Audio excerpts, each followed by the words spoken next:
Kiwi Yarns with Brodie Kane. Kia ora te whānau and welcome to Kiwi Yarns. Now, I thought it would be fitting for the last guest of 2025 to be a man whose job it is to explain stuff. See what I did there? Yes, working you're with not me? the first person who's done that. Oh, but bugger. Okay. Okay. Award-winning journalist, a very good friend of mine, and the explainer, editor at Stuff, Lloyd Burr, is with me to explain the year away so I don't have to. And we might do a little bit of a deep dive into your life as well. Lloyd Burr, welcome Great. to Kiwi Yarns. It is great to finally be here, and what an intro. Thank you very much. A genuine how are you is how we start this. Tired. I mean, exhausted. It's nearly Christmas, and I feel like this is how the country's feeling, right? It's the final slog. Keep going, just keep swimming. So I'm a bit exhausted and tired, and looking forward to putting my feet up. But yeah, I'm good. It's funny, we were talking the other day, I saw that there was an article the other day that Simon Bridges jumped in on as well, and it was about us being completely unproductive over the Christmas, basically from the end of November till March. New Zealand's not interested. I don't know if I agree with that, but I also wonder, do you think there's anything we could do, I mean you and I, or generally, to change the model so that we Kiwi are not exhausted at the end of the year? Do you think it's a global thing? Do you think we're all... I was talking to some Brits about this the other day, and they're like, you guys work your guts out for 11 months of the year, and then because you work so hard, you guys are exhausted and you need to take a month off. And then during that month, you're just recovering from the 11 months, and then you start again and you do it all over again, and that cycle was quite interesting. Yeah. I guess it's because Christmas and summer, they match up here, whereas the rest of the Northern Hemisphere anyway, their summer's in the middle of the year, and so they kind of have a little wee mini break at Christmas and New Year's, a few days off, and then their kind of big summer chunk is in the middle of the year, so they kind of have it naturally broken up, whereas we just do hard slog and then and then have it. I don't know, I quite like it the way it is. Maybe that's because it's always been that way. Yeah. I don't know. Because sometimes I think, why do we do that? Why are we all hanging in by a thread? But not all of us are. There's lots of people who are working over Christmas. True, that's true.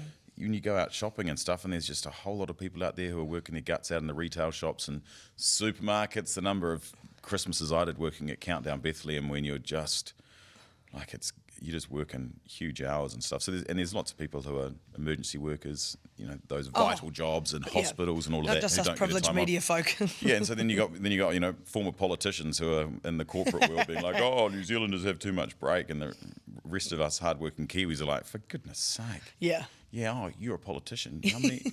you had how many? 2 months off, pretty much. Yeah. You're always in recess. Yeah, pretty much. Oh, you do 3 days work a week. That's when the Parliament's sitting. Yeah, exactly. Yeah. Countdown Bethlehem. What were you doing there?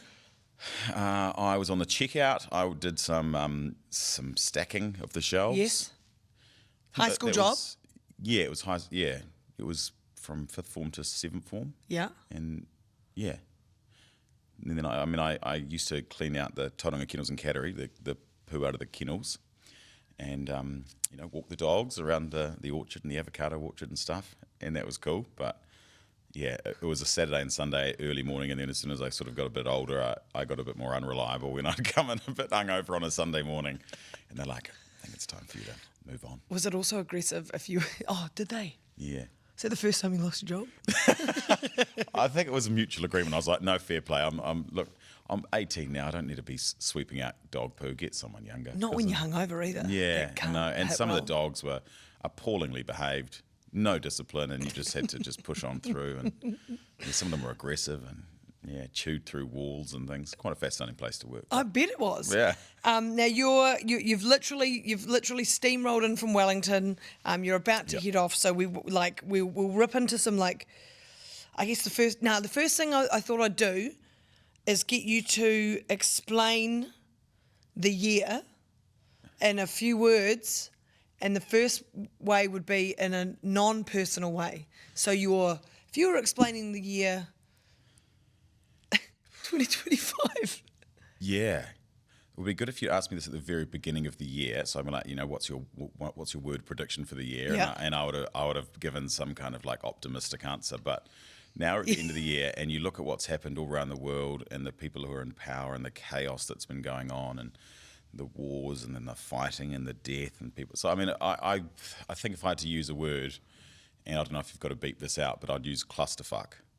Like for the state of the world at the moment is a bit of a clusterfuck. The way you look at America and Trump and just the rhetoric that's coming out of there and the polarization, particularly there, and just the way that what he's done to the global economy with tariffs, thinking that it'd be overseas people paying when it was actually Americans who ended up paying anyway. And so then there's a massive cost of living crisis over there and he's having to wind it back. Then there's what's going on in Russia and Ukraine and Putin's rhetoric and Putin sort of controlling Trump in many ways. Then Palestine, Israel, Iran, that's all going on. Climate change, we're not really doing much about that. So, I mean, it's just been... In a world in which we're just after some solutions and some stability and everyone trying to get along, it's kind of we've gone the opposite. Yeah, it's like some cheap shirt they've bought from Temu and all the stitchings come undone and it's like, oh well, it's now just a rag. Let's go and get a new one. While you said all of that, I was trying to think if you were to ask me the question and I was going to think of one word. Clusterfuck is a good one, but I'm just going to go grim. Yeah, I mean that's another good word for it. Yeah, grim, sad, disillusioned. Hey, I hope everyone's enjoying this. This is. I mean, we didn't mean this to be like the funeral of 2025. No. But in a way, I'm glad we are. Like, let's move it out. I hope there's going to be some I don't know, some hope and positivity coming next year. Yeah. If you were describing 2025 for yourself.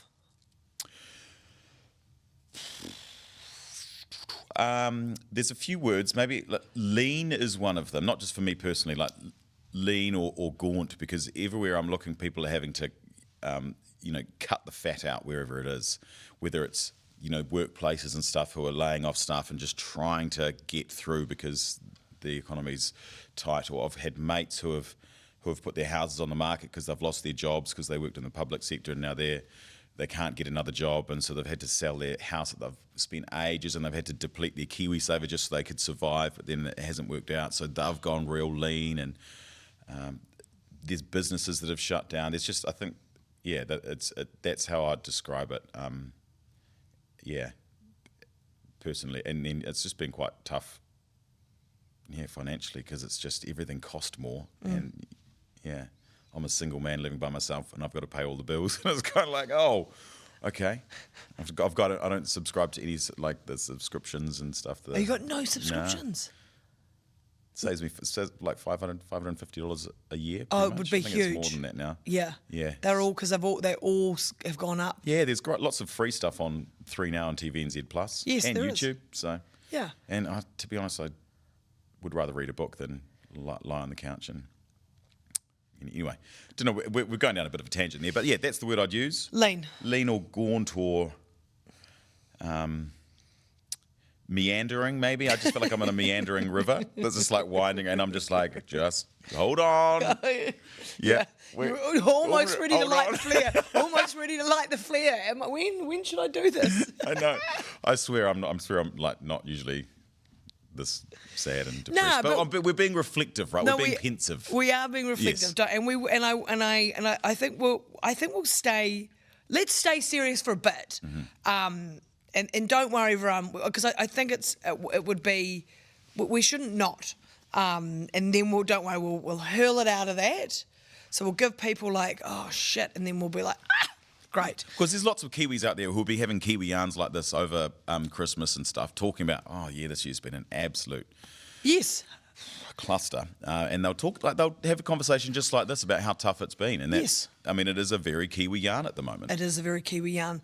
The thing that you have alluded to already, but also let's just chip into them a bit.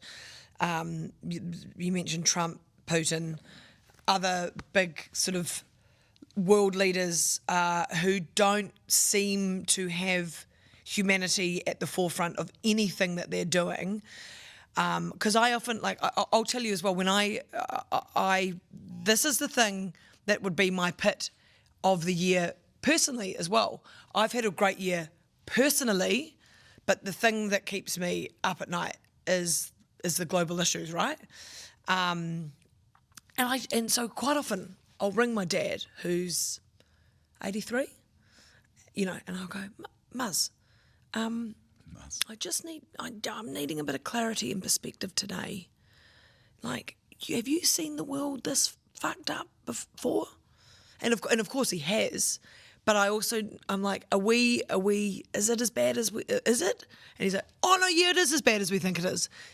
And I think we need to actually really sit in the fact that this is quite a bad stage, and that when time passes, this will be a big piece of history of being a really tough time.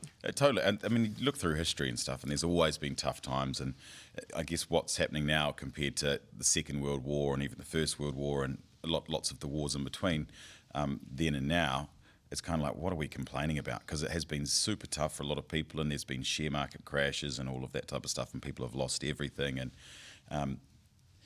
but the reason I'm so disillusioned by it is like, shouldn't we have learnt from that? Isn't that the reason why we study history, is that we learn not to repeat it, and we learn not to just fool around and wave your power around like Trump and Putin are at the moment. And then there's like the UK, which is you got a Labour Prime Minister who's sort of trying to be a right wing kind of dude, and that political system's kind of a bit confusing. Europe's not exactly united. So there's lots of different things. China's there, building aircraft carriers and building stuff so it can invade Taiwan, and then it's agitating Japan, and Japan's retaliate. So there's all these kind of saber waving things that are all around the world that are, while they're not as bad as what's happened previously, it's kind of like, haven't we learned? Why have we not learned from what's happened in the past? So you look at all those things going on, and I just think, I'm just going to move to the bush and the Carmice. I'm just going to go and find and just build a hut, get some solar panels, maybe a Starlink or whatever, and just go and live off the land, have a veggie patch. Does it not make you just want to unplug from the world sometimes? Do you know what's funny that you say that? I remember when Trump got voted in the first time round, even possibly before the primaries, my group of friends were like, oh, God, that's hilarious. Yeah. That's so funny. That's never going to happen. Yes, hilarious. Oh my God, look at this guy. And we had a running joke because we thought it would be so unlikely that we were like, right, well, if it happens, we're packing up and we're moving to the regions. And then I remember sitting there the night of the first, I think I was drinking vodka straight. And I was just like, oh my God. And I rang the group. I was like, what? We're going to go. Yeah, we're moving to Westport. Where are you going to go? Exactly. Going to go that remote? Maybe. Yeah, pretty much. It's like, I'm out of here. I mean, Westport's probably, the West Coast is actually quite lovely. On a good day, it's good. Apart from the sandflies and stuff. Oh, yeah, you need to stock up on that. Yeah, definitely. Climate change being another one. And climate change and AI and big tech. And big tech pros. Yeah. Maybe I'm just, I am a catastrophizer. Yeah, Shane Jones once called me a catastrophizer because Winston Peters didn't turn up to some coalition talks for a couple of days, and I was then going, is he in hospital? Oh my goodness, has something happened? Has he had a fall? Has it fallen out? And he turns around and he's like, stop catastrophizing, Lloyd. And that's what I do. As a journo, you sort of do catastrophize. And so I sort of do that. But with climate change, it's undoubtedly happening, and we're getting really crazy weather, more and more intense weather, and then there's people who don't believe that anthropogenic climate change is happening, and it's people don't accept that it's happening. You got world leaders that don't accept it, and then people are lowering their standards for how we're going to fix it, and so no one really cares about it anymore. And all the while, I'm like, are we going to have a world that's inhabitable in 50 years' time? Some people will be listening to me say that and go, what an absolute lefty plonker. But look at how crazy the weather's been recently, all the time, all around the world, and it's only going to get worse as temperatures rise and the world tries to rebalance itself. So that does worry me, especially when I see heaps of my mates who have got kids and stuff. I'm like, what's their life going to be like in 100 years' time? What's it going to be like for them? So that does worry me as well. Yeah. On top of, that's just another layer to the cake. Okay, the cake that's of good. doom. Actually, what about sort of, have you in your explainer era dived into AI? What do you think about AI? I was meant to, but my explainer era. Did you get AI to do it for you? Did you get AI to explain That AI would be for quite you? interesting, actually. I mean, it's sometimes quite handy, but other times, the only way that I've found AI handy is when I've been out walking. I'm like, I wonder what tree that is. Is that a liquid amber? What do you think that one there is? And then my mate will be like, Nah, that's a poplar. And then someone will be like, nah, it's an English oak or something. And so then I'll get ChatGPT out and I'll take a photo of the leaf and be like, see, told you it was I don't know, New England something. Yeah. Oh, it's a sycamore. Yeah. So like, that's when I've found it quite accurate and handy. But other times when I'll be like, can you please make up a photo of Chris Hipkins and Chris Luxon in the beehive? Luxon lying down, relaxing, and reading a book. 'Cause it was for a piece I was doing on, I can't remember. And then it did it. It's like, okay, this has got a long way to go. Yeah. Yeah. So anyway, have I done an explainer on AI? No, I haven't. It was in the mix, but my job kind of changed a little bit towards the end of the year because I went down to Parliament and been doing politics. So I haven't got round to that. But look, it's here to stay. So there's plenty of time for me. That's going to be a hard one to explain because there's so many different versions of AI, including self-driving cars like Waymos. Waymos, which we have been in. In LA, yeah, Yes. which are buzzy, but that is artificial intelligence. Yeah. Yeah. I know we went in those, but I still feel like it gave me the ick a bit. Yeah, the first time it gave me the ick, and then I realised how awesome it was because you could choose your own music and party, and you could, take some drinks in there, and it was like the app had all your temperature controls that you wanted, and because it was so hot in LA, I don't know, I quite liked it. But then that's someone losing their job. But is it creating a job by someone having to then retrofit the car with all the different cameras and sensors and then repair the car and then when things go wrong? I just remember seeing these Waymos, these self-driving cars, before you and I had been in one in San Francisco. Across from the hotel that I was staying at was a car park that was full of them. And I looked across at like 7 a.m, and they were all starting their day. Oh. And it was something out of one of those terrifying movies where, they were all parked up, and they were all obviously firing up, lighting up, and all about to leave. And I was like, nah, this is... Because they've got that thing on top that spins. Yeah. Like the camera that spins, and it just looks creepy. But it's like, imagine like all of those in a car park, and they're all like going off. You'd be like, oh, this just feels like iRobot or something like that. Do you think, I want to ask you something about, because I had this wonderful conversation, which is, when you have awesome conversations with people and something they say to you really sticks. And Paddy Gower and I were talking about, his book or my book, and books in general. And he was talking about the power of storytelling, but also what a book does is give you human connection.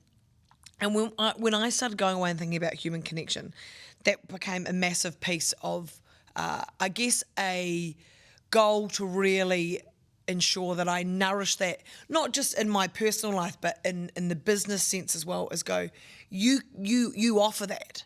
So if we were trying to be optimistic, would you think that when we're watching the self-driving cars and the rise of AI, and here's an AI actor now, and I literally did see this morning that there was the first completely AI music song is on the Billboard charts or something. Do you think that there is a point where we all go, enough? Because actually none of it will ever replace is human connection? Yeah, it will never replace human connection, totally. And I agree with you, like that is so important. And that's what nourishes life and gives you hope. It's like, going to have like hanging out with your mates and doing fun stuff with your mates. Like you can never replicate that. And even like telling the yarns that you've got up to with mates and stuff like that. Like nothing will ever replicate that. But with AI, I don't want to be like people were back in the 90s when they're like, no, compact displays, no, they're ruining kids.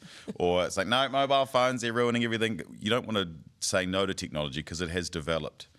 But I do feel like I'm becoming some of the middle-aged people back in the 90s who were naysayers about technology. And I've sometimes got to remind myself of that I don't want to say, no, AI is done, because there will be some really good uses in it.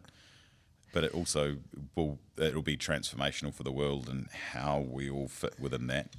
But is the sort of cynicism also around the fact that there's kind of a real small few bunch of people that now have this like massive power and influence in the tech space? Yeah, that own open AI, or I think Elon Musk has got his own AI, and then that's the concern, is someone using it in the incorrect way, in a malicious way. But also, AI is not that smart. Like, you can trick it easily, and like sometimes it does misidentify the tree leaf. So I was like, that is not a poplar. I told you that was a liquid amber. I went up and had a look, and look at the New Zealand Guide of Trees. So like sometimes it's wrong, and especially when there's like AI that's translating different words and things, or transcribing stuff. We use that quite a bit, and it can't do the Kiwi accent. So I think Kiwis, because we're at the bottom of the world, we're probably pretty safe before we get a really accurate New Zealand AI, because that understands our rich sort of country. One of the things you've said as well that you would probably see in your mahi particularly, but also in the general sense of it is, and this was one of your notes that you sent me, so thank you, polarisation of society. Talk to me about why that worries you. We used to be able to just agree to disagree, or like have a chat, and then you're like, no, Lloyd, I think you're full of shit. And I'll go, no, I think you're full of shit. But then we can still be friends. But I feel like now it's everywhere is polarised. And has it come from COVID? Has it come from sort of Trump and what's gone on with politics in America? But I just feel like it's so tribal when it comes to so many different issues. Like, what side are you on? Well, I disagree with that. And it's so polarised that we can't even just get along. And it's part of me sometimes when I see people having arguments and stuff, I'm like, can't we all just get along? Like it's usually it's not personal, it's philosophical or ideological for them. So I do notice the polarisation of the opinions. I guess it's not the polarisation that's the problem, it's the inability to understand that we have differences, and we have differences of opinion, or different people will vote different ways, but that's okay. We can still be friends. We've got lots of things in common. So, that's. I do worry a little bit about that. Maybe it's because I see it in politics, and there's protests outside Parliament. Yesterday there was this, the security staff put a massive two fences up down the middle of Parliament's lawn, and on one side there were all these people with Israeli flags, and on the other side were the Palestinian flags, and they were just yelling at each other. There were loud hailers and sirens going off, and it was, and I know that that's a particular issue, but it's just everything is so polarised, and maybe that was made worse by COVID. I think so. Yeah. It's like, oh, you believe in Big Med, do you? While they're implanting a microchip, and there's lots of people who, it's just become so polarised. Yeah, it does worry me a little bit. I think as well because everyone was home for so long, and it just sped up the rise of social media and misinformation and disinformation being able to be like, and which is what I wanted to get to as well, this really, really ever-growing distrust in the media. So it's like this perfect storm. That's a good way to describe it. It is a perfect storm because you've got all that, and then it's like you need someone to blame. And it's like we're not going to blame our political leaders, or some people will, but it's also let's blame the journalists, because in many people's minds we're these like high-paid people who are controlled by the government. It's like I feel like they need to come into a newsroom and just see how hard we work, and how we don't like, even when our boss asks us to do something, we're like, nah, not really into that, and he's like, okay, or like we're truth hunters, we're truth seekers. We're not.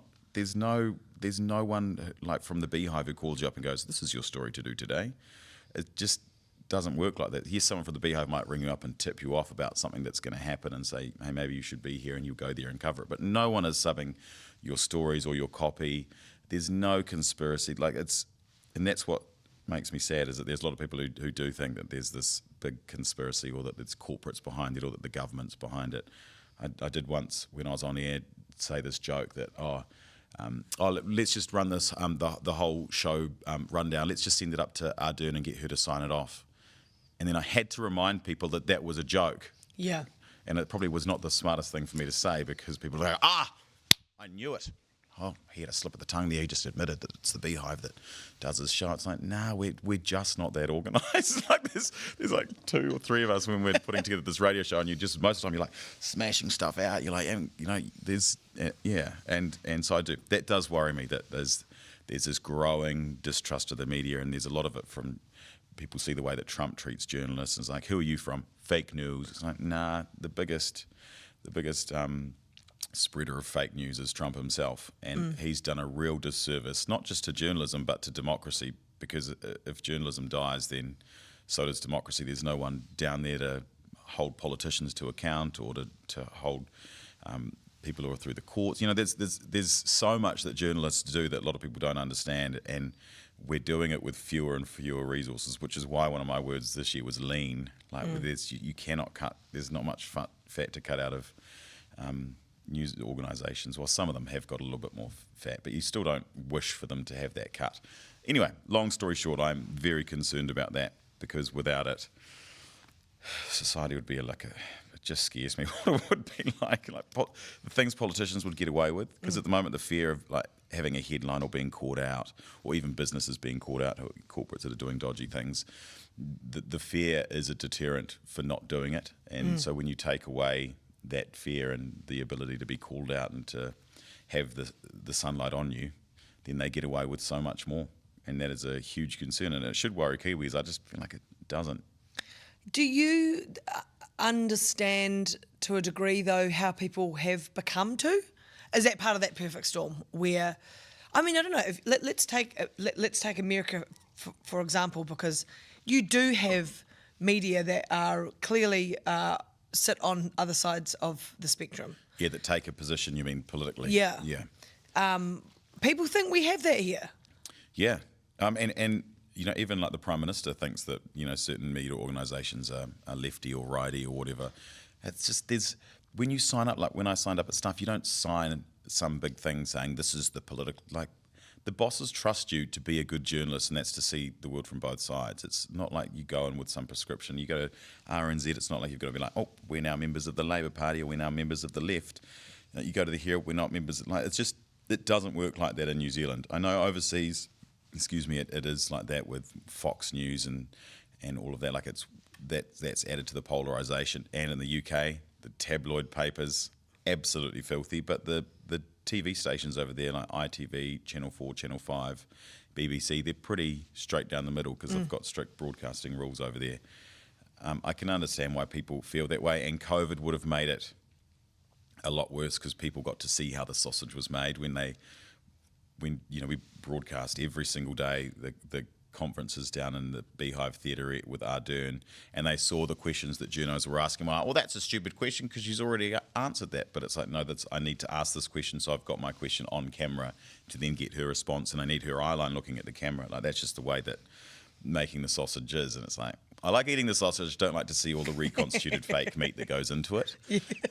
Whatever. It's like people don't like to see the journo and then having to go and get the cutaway shot here and this.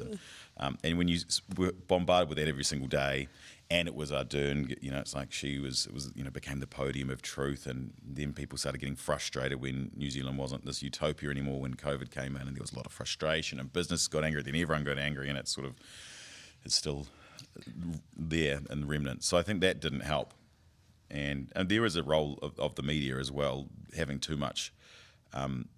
And it was a global pandemic, right? And so you had to trust the people who were in the know, and so you had to trust the government. I think people saw it as we put too much trust in Ardern, and there wasn't enough kickback, or there wasn't enough disagreement, because it was a scary time. We've got to remember that it was a scary time, and people's lives are at risk, and you didn't want Nana and Granddad or Mum and Dad dying from this, or anyone who was immunodeficient. So you got to remember that. It just was very frustrating for everyone, and I get it. And it's still...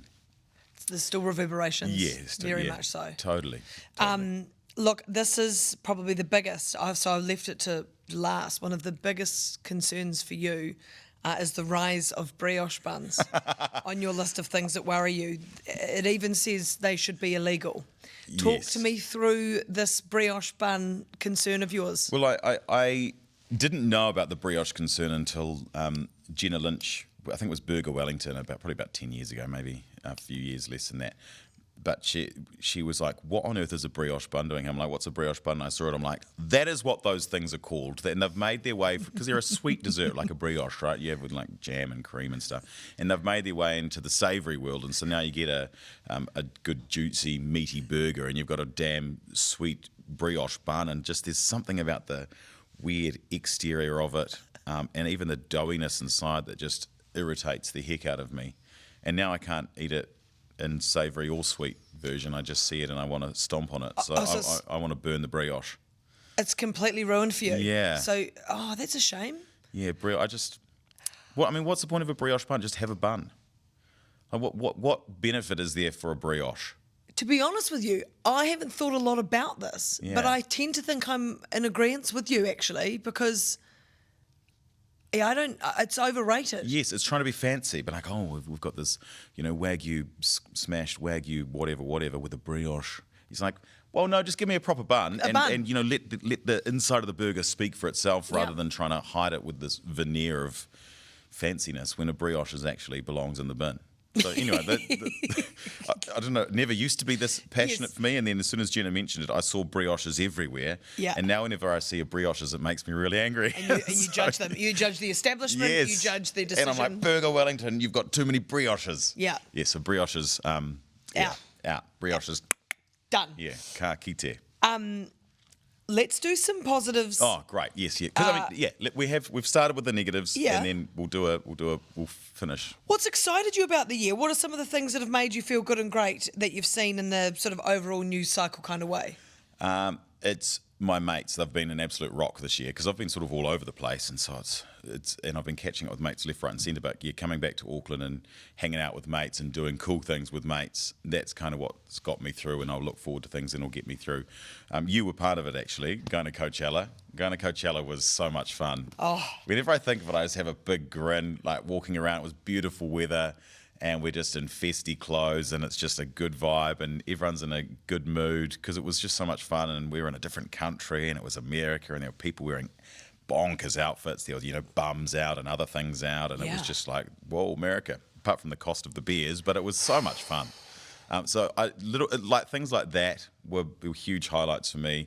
And I've done the Hawke's Bay Food and Wine Fest with some mates. I've been in Pawanui. I've been down to Christchurch. I've been to Queenstown, and I'm going back to Queenstown as well. Hanging out with my mates and seeing their lives and their kids slowly growing up. And I wish I'd spend more time with my family down in Tauranga, but that'll be a New Year's resolution. But yeah, there's been lots of good things, and I think in life generally it is the small things like that like it's none of this. You don't need a fancy car and a fancy house and all that. It's the small things. It's the hanging out with them, having a beer in the sun and talking absolute rubbish. Are you good at switching off from mahi to, like, do you find that easy to do? Depends on sometimes. Yeah, like I never used to find it easy, and I'd worry about it all the time. And then Steve Hansen, I think he wore a shirt saying "worry is a wasted emotion," and so I tried to make that my mantra. Sometimes, but then other times it's super hard to turn off, and I ruminate on it and dwell on it and catastrophize on it. So, but I think that's just the nature of my brain. But I do find like when I'm out having a good time, then that's when I can switch off, because you have to, otherwise you just end up just like a bird's nest. I know that the year isn't quite over, so I really hope that Is this veneer? Is this wood? I don't know, but I think I know what you're about to say. This is not a commentator's curse. It would be funny if it was. No, it actually would. No, you'd kind of have. We You'd would have to kind of laugh. laugh. You'd have to laugh. Yeah. I would somehow find a job for you on Kiwi Yarns. I feel that bad. But it is the first time since 2022 that you haven't lost your job. Yeah, I've gone a full year. Touch wood. Again. And even if I do get made redundant now, it's still, by the time I finish, it will be the new year. So I've made it, essentially. But yeah, this is the first time I haven't lost my job, or one of the places that I'm working, one of the things I'm working from hasn't been shut down. So it was Today FM was shut down, and then News Hub and AM Show was shut down the following year. And this year, everyone's like, oh, bad things come in threes, and so I've been waiting, but no, stuff's been great to work for this year. I've really enjoyed it because it's been so much variety, and there's been some really cool people. It's just like any media company, and probably like any company, right? It's the people that make it. It's the people that make the company. What are some of the things that you've learnt being in the redundancy club? Because it's quite a common club. Lots of people get made redundant. It's hard to explain that feeling when it happens, and it's just like a ton of bricks is landing on you, and then you start going through, how am I going to pay the mortgage? Have I got enough? All that type of stuff, and then you take it personally, and you think, well, maybe I was a really shit radio host, and maybe I was real shit on the TV, and and I'll never get hired again, and so all of that goes through your mind, and then you think, do I need a lifestyle change? Am I in the right job and the right? So there's a lot of self-doubt that goes through your mind because you do take it personally. The best advice came from a cousin who's like, something better will come up. There's always something else that you can do. And it might take a while for you to find it, but there's always going to be something for you to do. And I think that's right. And it might not be the perfect job that you want, but it might be. You might, I don't know, switch and change, and you might go, oh, this is way better. There's always light at the end of the tunnel, and you've always got to focus on that. And it's real tough to remind yourself of that. Like, I've got mates who have been made redundant, and then they're going through a lot of, they can't find another job and having to sell their house, and like that's real hard. So that would be my advice. And also, what I've learned is to be better with money, and I'm putting away more money into, like, I've got lots of different accounts with, so I did like an explainer on what do they call them, like new banks, modern banks, or modern banking, or a fintechs, I think they're officially called. They're kind of like online banks, and there's a few in New Zealand, like Dosh is one of them, Emerge is one of them, Debut is one of them, and I did like how hard is it to start a bank in New Zealand? And so I've got all these accounts. I'm just like putting money in there, not much, like it's like $10 a week or whatever, and it just I'm making sure that I've got enough in lots of different places. So if something does happen and I need to pay the mortgage for a good couple of months, then I'll So I've been doing that since the first time it happened. So there's I'm getting a little Can you talk? I'm curious about that. So what is the reasoning behind putting them in so many different things? I mean, it probably doesn't make sense. I was just like, I'll just support startups, support open banking in New Zealand, support fintechs and stuff. I mean, it doesn't make any sense really, because they bank with the big banks until the Reserve Bank or the government changed the rules and stuff like that. So initially it was about supporting the little guy, because we do need more. We do need more banks. The more banks, then the more competitive it is and stuff like that. And so that was part of it. And then I do have it in other banks, and I've started up an investment thing, and I've been dabbling in sharesies and trying to. I'm making myself sound like I'm really good with investing. I'm not like that. Not that hardcore. Okay. Like, we're not talking hundreds of thousands of dollars. No. We're not even talking tens of. Well, actually, maybe if you add it all up, it probably is. But that's one thing. I'm like, you need a bit of a buffer. Yeah. And my buffer's not exactly the most normal buffer, because I'm like, oh, let's support these. But yeah, you need a buffer, and yeah, you will get through it. We still on that same question? Yeah. Oh my God. And then I said we were going positive, and then I went straight to redundancy. No, that is a positive. No, though. it is a positive. That's actually, I know it's like we might sound like we're joking about it, but actually I'm stoked that I've gone for a year without losing my job. Like that's huge. Yeah. And so thank you, Stuff. Thank you very much to the boss. Yeah. Do you, what would be your favourite job thus far? Would it be Europe correspondent? Yeah, I mean, you look back on them and you're like, that was so... You got such fond memories of it, but then the reality of it is like we were getting up at like 3 a.m. and going and standing outside Downing Street in the pouring rain, waiting around to do the Prime News Cross, and then waiting around for another 40 minutes, then doing the News Hub Cross, and then going home and having like a few hours sleep, then getting up doing a full day's mahi, and then so the time difference was tough, but when you look back, it's like, oh, it was actually great fun. It was great fun. I'm guessing it's probably what childbirth is like. All the happy hormones kicking up, and you're like, oh, it wasn't that bad. It was actually all good.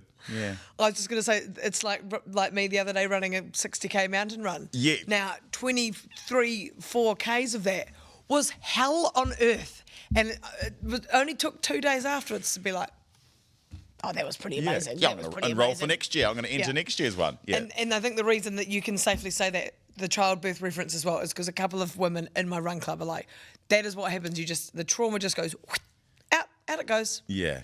So it was all my jobs have been very lucky. Like my jobs have been fun. Working in Parliament, I was there for sort of 7 years with Radio Live, and then news sort of merged into News Hub and whatnot. And then I went over to Europe. But yeah, there was like 7 years I think all up, and then 3 News Online for a chunk. Yeah, that's a bonkers place to work. Parliament's just absolutely bonkers. There's no workplace like it because you're in the press gallery and you're all competing with each other, and yet you're all working in the same space together. And you're working together, and then you sort of hunt as a pack. And then you've got all these politicians, but then you're also working in the same space as the politicians, and so it's a fascinating relationship that you have with politicians, in which they respect your space and you respect their space, and then you can go and have a beer with them, and it's the next minute you're up there grilling them about some decision that they've made. It's a fascinating relationship that you have because you're hostile with each other in the press gallery because you're competing and trying to outdo each other with getting the story first or getting a better story, and then you're hostile with the politicians because they don't trust you and you don't trust them, and you're holding them to account. And you're all in this big fancy building, and it's just and you're trying to find, you got the bosses being like, where's that story, doing that story, and you're trying to edit stuff and you're voicing things up, and it's an unsustainable place to work. So I can understand why people only last a few years there. I only lasted 7 years there, and I've been back and forth. I'm like, ooh. Dabbling back? It's nice to dip your toe in the pond, but yeah, it's a tough place to work down there. So but it was still fun. I've got so many great memories from down there, and it made me a better journalist, and it made me better at being a jack of all trades because you've got to write copy, and then you've got to edit stuff for radio, and you've got to learn how the tech works because we had to move offices, and there was like fibre optic cables when they put voice booths in, and I'm dealing with the stuff called Ortex and putting in buying furniture, and so then you're doing you had to do everything. You're writing scripts and then editing and filming because there's no camera op, and especially now these days you're walking around with like little. It's taught me a lot. I love doing radio. Hosting Today FM was awesome, and before that Magic Talk. I love doing that. I loved hosting the AM show. That was fun because of, the hours were horrific, but the people, it was so much fun. You go to work with your best mates every day, and they didn't start off being my best mates. I knew them, but by the end of it, we were just we hang out now still. We go and have reunions down at Swashbucklers and have a fisherman's basket and have some beers and talk about. And our tenure with them only lasted, I think it was 5 months we were on air, but that's how much that I love the crew. All of my jobs have been fun, but it's what you make it, and it's the people that make it as well. That's pretty much it. The fish goujons at Swashbucklers are unmatched. Oh, Swashbucklers is good, isn't it? Brioche bun overrated. Yes. Swashbucklers underrated. Oh, the fish goujons, especially when they bring out a big thing. Did I say it wrong? Is it goujon? Goujons? Goujon? I think you said it fine. Fish goujon? Fish goujon. That's what it is, eh? Yeah, a goujon is just a bite, right? Because Yes. you can have non-fish goujon. You can have a chicken goujon, or is a goujon solely seafood? I don't know. I don't even know if they're. To be honest with you, I will name and shame one of my very dear friends. I just got that from Amy Tribe. But the term fish goujons, I do only think she only uses it for the swashbuckler fish goujon. Yeah. It's a fish bite. You can call it a goujon or a bite, but they're delicious. I think they're sort of like the bits that, like the offcuts that aren't quite a fillet. Or they might just chop up a fillet, but it's delicious, and you get a tartare sauce, and the sun's out, and the seagulls are there, and the stingrays are lapping up at the shores, and everyone's in a good mood, and there's sea breeze, and you can hear the mast of the boats going. It's just beautiful. Yeah, underrated. Do you know the worst? It is underrated. The only thing I'm thinking of, and I haven't been there in a while. One of the things I had some amazing guests on the show this year, and one of the guests actually that I think was we should never have favourites, but it was a guy that I I didn't know. Well, it's not that I didn't know a lot about him, but he just came and sat down. I just had the most amazing experience of chatting with him, and that was Matt Watson, the fishing guy. And you know, when you're trying to be a good person and you can't do it all, but you do pick the things that you can do. So he had taught me a lot, and so had Russell Norman actually this year as well, about our dreadful reputation when it comes to bottom trawling. And so he just opened my eyes to how we're still doing this and the real problematic issues around commercial fishing here in Aotearoa. And so this is a real long way to get to this, but one of the things I was like, well, what can I do? And he's like, a simple thing you can do is when you're at your restaurant is ask if the fish has been line caught. So what I'm saying to you is... Well, do we know? I don't know, it's swashbucklers, but I'm unfortunately now, despite how good that fish goujon is, I'm going to have to ask. Yes. So bottom trawling is, do they scrape the bottom of the seabed? Okay, so this is like when I was growing up. And they pick up everything. Yeah, see, that's so... when you destroy the seabed, you destroy everything. Because I remember we used to dredge for scallops in the Ohiwa Harbour when I was a kid. Yeah. And then I went down to the Marlborough Sounds with some mate when I was at university, and they're like, you did what? You dredged? No, we snorkeled for them. And then they're like, if you ruin the seabed, you ruin it forever. And, you know, Ohiwa Harbour's now, you know, they've got no mussels because there's starfish. You know, so they've got a whole lot of problems because so many people, like, you know, me growing up, grew up just dredging. So I'm guessing bottom trawling is similar to that, in which you just have a massive net, the boat tows it, and it just picks up everything. Churns the stuff. Yeah, there's some fish there. Great. Well, let's ask before you go to swashbucklers. We'll make sure that they are line caught. And look, and if they're not, that's not. I'm not gonna. That's just a decision. That's a me decision. You know what I mean? I'm not name and shame everyone. No. Oh, yeah. I mean, are you in this or are you in this? No, I'm in it. I'm just saying it's one of my little tasks for myself. That's true. You know? There's a lot of, you know, you can't. Sometimes line caught fish is going to be more expensive. Yeah, exactly. Yeah. Than bottom trawl stuff, and you know, people need to be able to eat. So I understand that, but yeah, small steps. Yes, exactly. Now, some of the things are. I put these. I shouldn't have assumed that these were pits. Oh. But in your pits, would you have still single? I don't want to say that like that because it's. Don't worry, it's coming into Christmas New Year season when I'm going to get that a lot. I'm like, so are you still single? Oh, yes. And I've just got no. You put this in your notes, so it's absolutely fine. No, it is absolutely fine. But would I call it a pit? No, I wouldn't, because that makes it sound like something that needs fixing. Nah, and I don't think being single, and you'll understand this as well because you've championed this before, but I don't think being single is something that needs to be fixed. No, it's quite the opposite. It's something to celebrate. Yes. Celebrate your independence. Especially at this time of year when I'm going to go, you know, see the family and see the rallies and see mates that I haven't seen in ages, and they'll go, oh, you seeing anyone? You still single? It's like just the way that they say it makes it, and then maybe it's just me approaching like this, but it just sounds like it's a negative thing straight from like, still single. Well, it's not something that needs to be fixed. I'm more than happy by myself. I have lots of fun.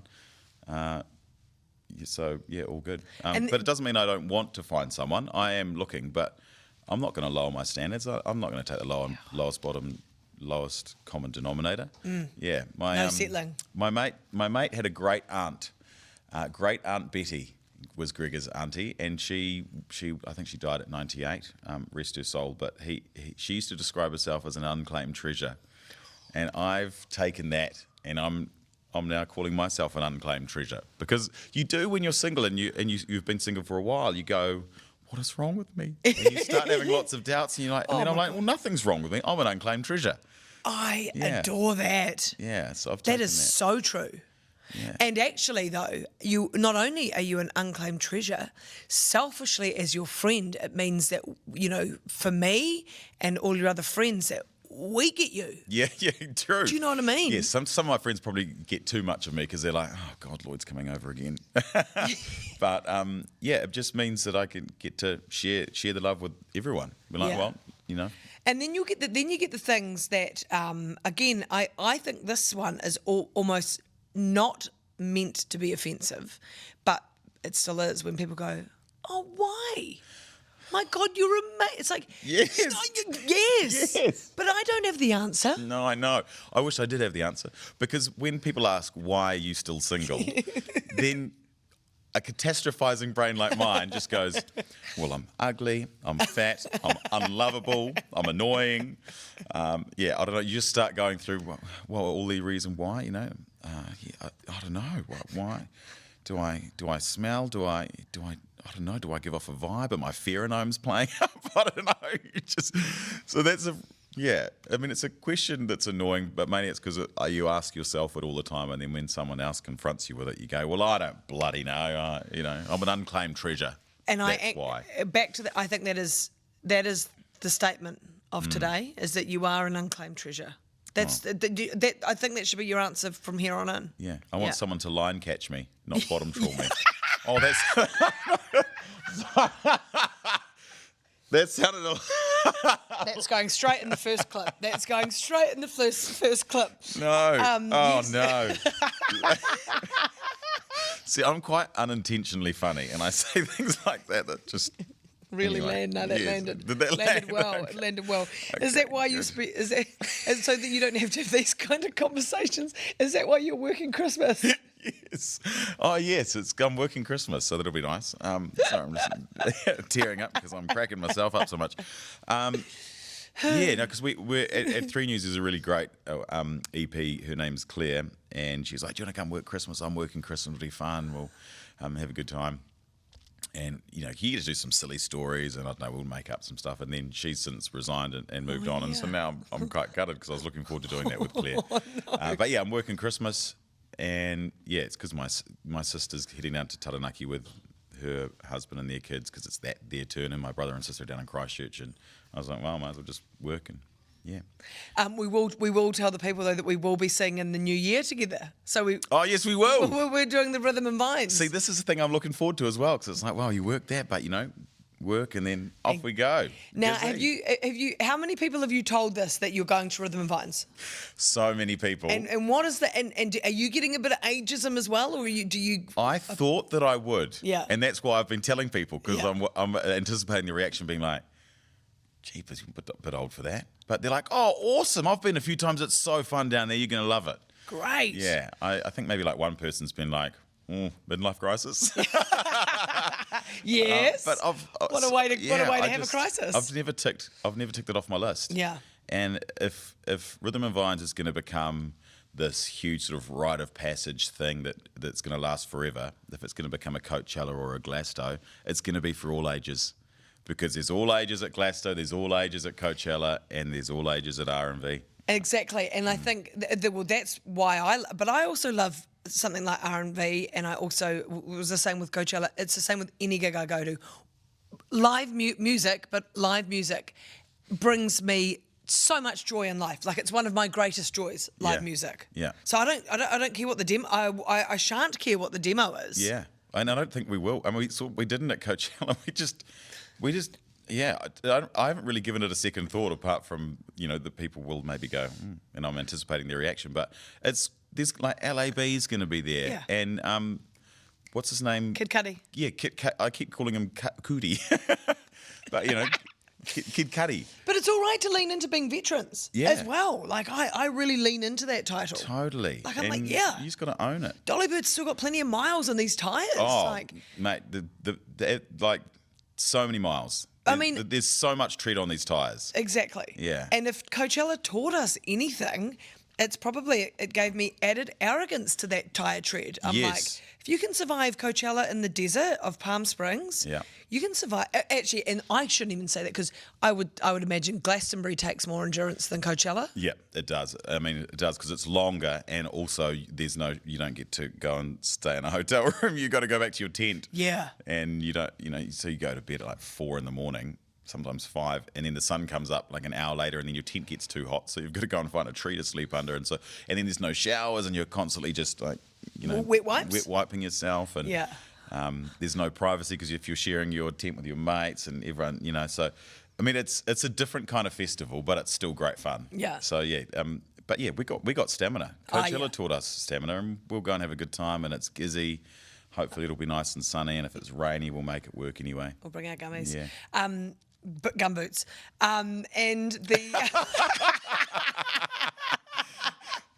See, I don't have a naughty mind. I was just like, oh, yeah, I'll bring my red bands. Yeah, and so then that's- and then I was like, oh, yes, Los Angeles, where they were legal. Yeah. Yeah. Oh, Interesting. that was hilarious, wasn't it? Yeah. The LA gummies, and I told you guys, I promise you, I've been down this road with Joe Kane in San Francisco. Just have one. What did I tell you? Oh, I know. And what did you do? But I thought I was being a hero and stuff. But I've never had. I'm guessing it was THC because I'm not a weed dude. Like, it's just not my jam. But I was like, well, we're in California and it's legal. And then I was hilarious, but but I can't remember what the heck I was talking about. No, and I just and I was gummy free that Yeah. particular day, and I just remember being like, don't do it. I go away for 5 minutes. I come back, and you guys are like, we had two. I was like, oh well, here we go. Okay, Yeah. I'm here for you all. Yes. Whatever this may look like. Well, I'm glad you didn't record the absolute nonsense that came out of my mouth because that would have. I mean, it would have been hilarious for a book one day. Yeah. Yeah. But no, that's we don't do that. Well, I mean, No. even though we've just talked about it, there's Yeah. still an element of what goes on tour stays on tour. Yeah, Of course. Yes, I mean, it was good fun. It was good, harmless fun, to be honest, wasn't it? 'Cause, 100%. when in Rome. Yeah. Yeah. Will we see then at Rhythm and Vines your outstanding matching sets? And when I say matching sets, people, I'm talking like a matching shirt and shorts, because you have quite Yeah, the sets. I've been to Glasgow twice and Coachella once, and what's the one that they have out in Auckland? Festival The festival that's like by the coast. What's that one called? up by Matakana, no? No, out east, sort of by Explore. Explore. Yeah. So I've been to Explore once. So I've got like quite a lot of festy kit. Yeah. And given Glasgow's quite long, and you've got to have sometimes two changes of clothes a day because it gets quite hot and sweaty. But I've got some crazy outfits with crazy cats, dinosaurs with cats riding them with laser guns and drinking a beer, and I've got pineapple ones. And I think my rule is every time I go to a festival or to a gig, I'll get like a new edition. So it might be like a new bucket hat or. Yeah, might be a different Lloyd to the one that most people are used to see. I to be honest, I was very tempted to get you to wear one today, but then I thought probably what's going to happen is there's going to be a lot that we talk about that's really serious, Yeah. and I'm going to probably clip a couple of those up Yeah. for social media, Yeah. and people are going to hear you talking about Trump and Putin with cats riding dinosaurs with Yeah, laser yeah. eyes, and I was like, no, I couldn't do that to you. Yeah. You know? And with the hats, do you know how we made friends in Coachella and they come and put little clips on your hats, and there was like, I've got a duck on one of them, and Yeah, but also the funny thing about, if we're just reminiscing about that Coachella as well, is that beforehand it was like, I remember being like, right, I'm gonna have my outfits ready, pre-going. We knew what we were wearing. Ultimately, no one really else cares about what you're wearing. People care about what they're wearing deeply, and there's some intricacies. Yep. How some people get in and out of their outfits the first round, let alone go to the toilet, will be forever be something that lives rent free in my head. But you had quite a few people comment because you were you were Yeah. you were the vibes officer. I just was, because I don't care. Like a lot of people, they do it for the gram and they'll get a photo and then they're like, okay, cool, I'll go and get changed now or whatever, or put a jersey on. Whereas I just don't care. I'm just like, I want to be comfortable, and comfortable for me is shorts, some comfy shoes, and a singlet and a hat, just so I don't get burnt. Have some sunscreen, and then off I go. And I'm away. And it's quite nice because you're in America, and so no one knows who you are, so you can dance like an absolute lunatic. And I was. You Yeah. saw that firsthand. It was great. You just sort of, woo, off you go, and let your body just dance to the music. Gosh, we danced. Gosh, we danced. Yeah. Oh, the steps on my watch were out through the roof. Fantastic stamina, fitness, joy. Yeah. Well, you had that anyway. I By the end of it, I did. was exhausted. Yeah. Now, what are you looking forward to? I mean, are you a guy that is like New Year's resolutions or like goals or looking ahead kind of guy, or you don't have to be. Please, Nah, I don't think I am. I want to be, but if you ask me what your New Year's resolution was for this year, I wouldn't be able to tell you. I actually don't know. I think someone did ask me about it, and I probably did say something. I don't know. It would have been like spend more time with my family or spend more time looking. I mean, I just, look after yourself or, run more half marathon. I mean, I don't know. Whatever I've done and said as a New Year's resolution previously, I probably haven't done just because I like to live in the moment and the here and now. I just hope next year's a better year and things start looking up for the economy just for the sake of the country and just for the sake of people's mental health, and because when it's constantly a battle and you're constantly paddling upstream, it just gets a little tiresome, and I just want our country to have good times again. Well, it'll be interesting though as well, because in the mix next year is an election. So maybe none of that's going to happen because everyone's going to be shit fighting, and there'll be people being like, "You're wrong, and you've taken the economy this way, and look how much money you spent last time around." It'll probably be by the time we get to November, it's going to be an absolute. The election date hasn't been chosen, but yeah, it could be a bit of a shit fight. Yeah. It's like, can everyone just get along? So, I think one of the things, because I'm going to give you Kiwi Yarn's quick fire questions in a minute, but one of the things that I have been more so in the past few months of the latter few months of the year is, and you would have met her, she's wonderful, clinical psychologist Jackie Maguire. Quite often she should invoice me because basically sometimes it actually is therapy. But a thing that I think people really, really need to remember, and you included in this, and this is sort of, I guess this is my kind of 2025 mic drop, pearl of wisdom for people to hold on to, is that joy and sorrow can exist at the same time.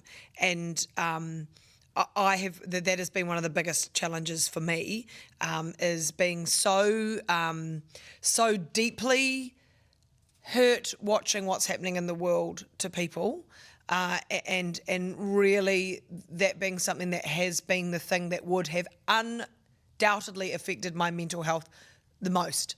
I do remember vividly, there was a couple of days where I just couldn't stop crying, and you're like, this is no use to you. How do I stop this? And we had a chat. It was actually before we were heading away on the podcast tour, and it was that thing about being like, you can do that, you can have that, because that means that you feel and you're empathetic, but you have to figure out a way to action that so that you're good at doing something. So I think for people, like having some sort of actionable way that makes you not just sit in despair and anger the whole time. And it's an old union anger, hope, action type scenario. But also being able to be happy in your space and in your peace. And as you've, we have talked about all these terrible things and it being a really clusterfuck of a world at the moment. So it is actually all the more important to hold on to joy and to really, like even this year with me with Christmas, I'm usually like, no, Christmas, overrated. But I'm like, for God's sake, if that, Jesus, I will. Well, Jesus Christ, I was going to say, that guy. But you know what I mean? Like, you have to have the joy. You have to. We all have to. Otherwise, we are screwed. It's hard to hold on to it sometimes, or remind yourself of that sometimes, right? And in the news media, particularly, because you're constantly surrounded by murders and deaths and negative stories, and people being angry at each other, and people being angry at someone else, or the council not doing this, or look what's happened here. And it does feel like a bit of a death spiral sometimes. So that's really good advice. Always hold on to the just find the joy. Yeah. And that's really good advice. Thank you. Yeah. And as you said, you've alluded to, but it's the little things. It's the just sitting with the mates having a laugh. It's the just diving into the ocean. It's the, It doesn't have to be an extravagant holiday. Not it can just showering be, for the day and just swimming in the ocean. Yeah, let's go have a swim, or let's go to the park and have a picnic. Yeah. Or something like, just little things like that. That's like, great, let's do it. Yeah. We just need to slow down a bit too. It's easy to say, hard to do when you're a yes man like me and you say yes to everything, and just like you and you all over the show. Yeah. But we can preach. We can try and practice what we preach. Yeah, we'll try and practice what we preach. Yeah, Yeah. totally. No, that's great advice. Thank you. Thank you very much, because that's good. They can exist side by side. Yeah. Yeah. I'll give you Kiwi Yarns quick fire questions. Great, hit me. Question number 1, what kai is on the menu for your final feed? Like before Death Row, Yeah. you mean? Yeah. Okay, or you're talking like the end of this year? The Death Row. Yeah. Oh, it'd be Mum's courgette quiche. She does a great courgette quiche. Courgette quiche. Yeah, it's crustless. It used to be done in the microwave when microwaves are all the rage, and that's the recipe that I still use, but I can never make it as good as my mum does it. Yeah, courgette quiche. It's great, especially cold. So what else is in the courgette quiche? There's So is the bacon, courgette quiche onion. the pastry? Well, no. There's 'cause no quiche- pastry. No, It's- yeah, It's okay, yeah. crustless, yeah. It's Yeah. just, you grate a whole lot of courgettes. Yeah. I think it's like 4 courgettes. You chuck some eggs in, you chuck some cheese in, you chuck some bacon in, and you chuck some onion in. Just make sure you sort of pre-cook the onion, otherwise it's quite oniony. And you have some salt and pepper, mix it all up, chuck it in a dish and chuck it in the microwave for 10 minutes. Or maybe a little longer. Or you can use the oven if you want, but I quite like the microwave one because it goes all slimy and there's something weird, and it might be like a nostalgia thing from my childhood. But yeah, I think that would be my last meal. You're It's a bit niche quiche, isn't it? of niche quiche. Niche mum's courgette niche quiche. Yeah. Yeah, the niche. Death Row meal. niche quiche. Death row niche quiche. I like it. That's what this episode can be called. Yeah, Death Row niche quiche. Niche quiche. If I gave you a magic wand to change one thing in Aotearoa, what would it be? You can be serious or not. You don't have to, or you can. Yeah. I mean, it would be great to go brioche buns, Yeah. gone forever. But it would be great if you could just go, New Zealand's health system is really functional, like a Scandinavian one, in which people who need treatment can get it. People who are going through cancer treatment and all the drugs they need, get it. That would be, because that would just have, the flow and effects that would have across the country. Oh, it'd be great. So I'd flick that and go, right. Perfect. A really good functioning health system. Awesome. Your favourite Kiwi artist or song? Kaylee Bell at the moment. Kaylee Bell's, She's I divine. do love Kaylee Bell. Her song Cowboy Up is one that I sing all the time around the office. Cowboy up or cowboy out. Da-ding. And then she was playing at the Beehive, I can't remember which. She was at the Beehive for, I think it was a Google function or something, and I just gate crashed it. And she was there playing. And it was like, no one wanted to dance, and so I was there dancing all by myself in front of the Prime Minister and ministers and stuff, because I was like, this is Kaylee Bell, come on. Yeah, it was fantastic. So Kaylee Bell. She's amazing. Yep. Where would you love to go in Aotearoa that you haven't been? Stewart Island. I really want to go to Stewart Island and just chill out there for maybe like a week or two. Not just to see the kiwi, but I want to see the kiwi. I want to be able to just, walk out and grab some power, or walk out and get some kinner or something. Not that I eat kinner, but yeah. But you get plenty of blue cod. I don't know if there's kinner down there, but there's plenty of blue cod. Great. Yeah. And Come with us next October. Really? You going down there? We go down every year. I've been down there three Is years. this for the running? This is running. You don't through have to the do the running forest. thing. No, maybe I should. Maybe I need to put that on the New Year's resolution list. Run a trail run. How long is it though? 32 Ks. Okay. The Yeah. most I've run is 21 and a half. Yeah. So I could probably do 32. Yeah. Yeah. Ruminate on that over the break. That's good. Yeah, no, let's pencil that in. Okay. Because it's the best weekend ever. Okay, Oh, cool. it's fantastic. Okay. Yeah. But also, you. if you want to just go with We're it. doing a lot of this is like a therapy session. I know. Problem solving. Now, you're stranded on the Auckland Islands. In particular, Disappointment Island. Yeah, you Hang with on, me? is this the actual Auckland Islands down in the south and Down. southern Antarctic? Not yeah, just down from the not beach. Waiheke. No. Not the islands around Auckland. No. The Auckland Islands. The Auckland Islands. Okay, so we're down south. It's freezing. There's some penguins. Yeah, and there's one called Disappointment Island. Mm-hmm. So what are the 5 things that you're taking? Like, you're stranded, but what are the 5 things that you're taking to avoid being disappointed on Disappointment Island? This is a random question. I know. I don't know if I understand the concept. Hang on. So I'm taking 5 things to stop me from being disappointed on Disappointment Island. I mean, essentially, it's just me trying to be clever with, like, you're stranded on an island, what are you taking? But you know what I mean? What am I taking? Do I have to be practical? Like, there's no internet and all that type of Well, stuff? you are the rule setter.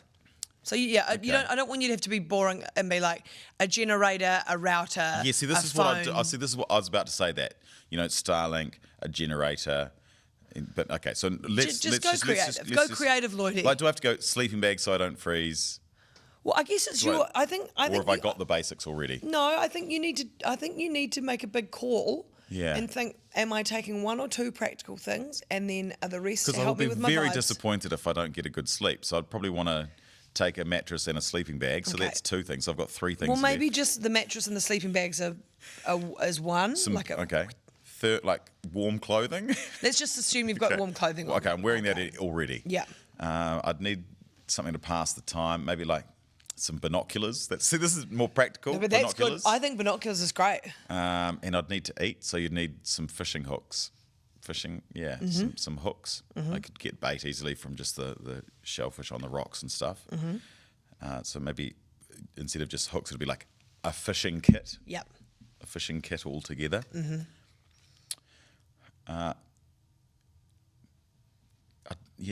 I'd want to take some like knitting needles and some wool because I want to do some knitting. Perfect. So it'd be a good way to pass the time and under the stars. I guess you wouldn't be able to see what you're doing, so you have to do it during the day. See, I'm now getting super practical, right? Am I surviving? Am I taking a tarpaulin so I don't get wet? All that type of stuff. Have you got one more? I think you got one more. Maybe like a dog to keep me company. Okay. Yeah. I mean, I don't have a significant other, so Okay. that'd be fun. The dog can go and hunt. Hunting. But then I feel like the dog would eat some of the kiwi and the kiwi. I don't think there's kiwi down that far. penguins. Penguin, maybe. I'll probably end up eating the You penguins probably anyway will. to survive. Yeah. Or maybe a fire starter, matches, lighter, Yeah. something like that. All of the things. Is that the worst answer you've ever had to that question? But to be fair, Sorry. I don't think I sent that through to you, so you didn't have time Yeah. to really think about it. No, you didn't send it through, but that's okay. Yeah.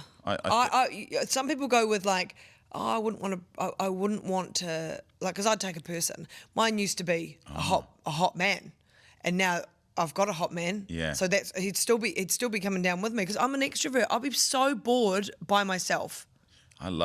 So would I, but then I also kind of love maybe I'll just take a helicopter and a massive tank of jet fuel, and so I could, just pop back up to the mainland every now and then and grab some more supplies that stop me being disappointed. Now you're thinking. Yeah, Now you're thinking. That's more practical. Thank you for being the last hurrah for 2025. My pleasure. What a privilege. What an honour. We've kind of given a couple of pearls of wisdom, but do we have any more that we need to give the people? Worry is a wasted emotion, and it's really hard to actually act on that because worry is one of those things that like just nibbles away. But worry is a wasted emotion. Yeah, so try not to worry. Yeah. And I'm constantly failing to live by that, but I'm constantly reminding myself to try and live by that, and it helps just a little bit. I think I'll add to that and say that we actually are only here for a short time, and life is so precious. So remind yourselves of that when the times get dark or tough. And I think also as well, a useful thing is to, I reckon, self-check yourself when you need a bit of perspective. I think that would be a good That's bit. bloody hard to do, though. Do you find that easy to do a self-check? Yep. Yeah, I do. Maybe I'm reluctant to do it because I'm terrified of what I'll find. I'm like, oh well, I've failed at all of this. This has been real therapy I session. didn't mean like look for all your failings. I just mean like if you've had a bad week. Yes.